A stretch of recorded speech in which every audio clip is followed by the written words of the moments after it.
Hi, Brenda with the Hospice Care Plan, and today we're going to talk about how to manage a nosebleed at home when you're on hospice and you don't want to go to the hospital.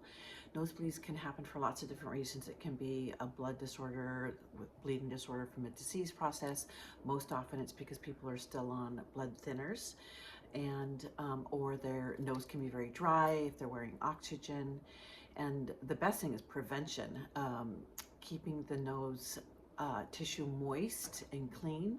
An over-the-counter nasal spray that has normal saline, which is just salt water, using that frequently keeps moisture in the nose. Using any kind of kitchen oil or even Vaseline on the inside of the nose helps keep those tissues moist, and then they don't break down as much. If you are on oxygen, you should not be using anything Vaseline based in your nose. But if you do have a nosebleed, it can be very distressing, and you don't want to go to the hospital. So, and when you get a nosebleed, your anxiety goes up, your blood pressure goes up, then the bleeding creates more. So the first thing is just try and calm yourself down. Sit down, don't lay down. When you lay down, there's increased pressure. So sitting down, trying to calm yourself, getting somebody to help, and then using something to block that blood flow, whether it's a rolled up tissue. In my nursing bag, I keep little small tampons. I can just stick them right in the nose, and if it's and then leave it there. Try not to fiddle with it.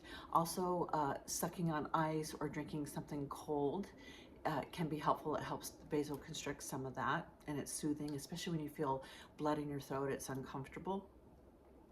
And then if it's really persistent, I have people run to the store and get an over-the-counter nasal decongestant.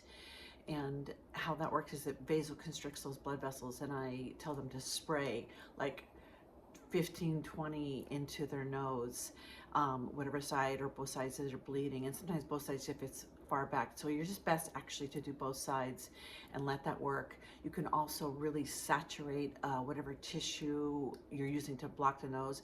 I take the spray and I really saturate the tampon, and I put it in the nose and say, just leave it there, take something for calming, and just sit. And it can take a while, but I think calming the situation down is very helpful.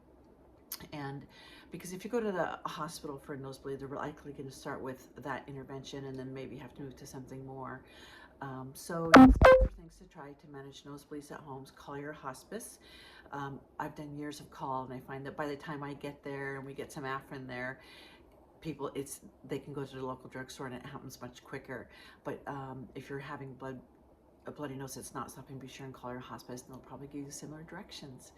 Okay, you can find more about our website and our Hospice Care Plan booklet at thehospicecareplan.com, and you can comment and ask questions on our YouTube site. We look forward to that.